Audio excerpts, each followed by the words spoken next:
Hello everyone, इस lecture में हम बात करेंगे क्लास 8 से यूग्लिनी के बारे में।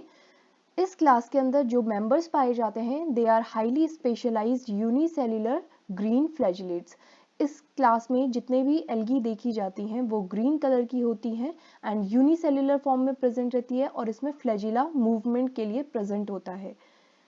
इन सेल्स के अंदर क्रोमेटोफोर्स पाया जाता है जिसके कारण कलर को प्रोड्यूस किया जाता है। पायरेनॉइड लाइक बॉडीज जो होती है वो यहाँ प्रेजेंट होती हैं कुछ फॉर्म्स के अंदर एंड इस क्लास में जो मेन पिगमेंट देखा जाता है वो क्लोरोफिल होता है। क्लोरोफिल के कारण यहाँ पे फोटोसिंथेसिस परफॉर्म किया जाता है जिसके बाद यहाँ पे प्रोडक्ट जो है वो एक पॉलीसेकेराइड के फॉर्म में जिसका नाम है पैरामाइलॉन ये प्रेजेंट होता है।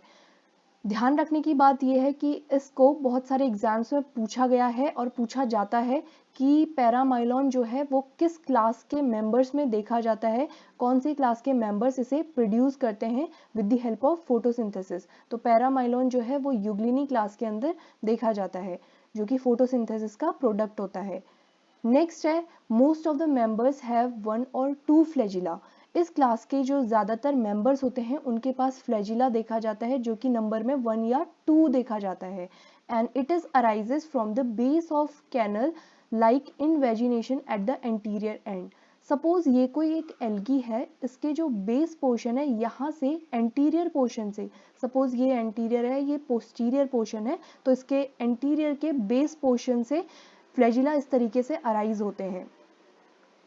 नेक्स्ट है इस क्लास में कॉम्प्लेक्स वेस्कुलर सिस्टम प्रेजेंट होता है एंड मल्टीप्लिकेशन जो होता है वो सेल डिवीजन की हेल्प से देखा जाता है, यानी सेल जो है वो डिवाइड होकर अपने नंबर को बढ़ाती हैं। सेक्सुअल रिप्रोडक्शन जो होता है कुछ क्लासेस के अंदर देखा जाता है एंड ये भी आइसोगेमस टाइप का यहाँ पे प्रेजेंट होता है। इस क्लास के अंदर 3 फैमिली को इंक्लूड किया गया है, यूग्लिनेसी, एस्टिएसी एंड पैरानीमेसी। इसके एग्जाम्पल हैं यूग्लिना, एनाइसोनीमा। इसके अलावा कई सारे एग्जाम्पल्स यहाँ पे प्रेजेंट हो सकते हैं। तो ये थी क्लास 8 यूग्लिनी। नेक्स्ट लेक्चर में हम अगली क्लास को डील करेंगे।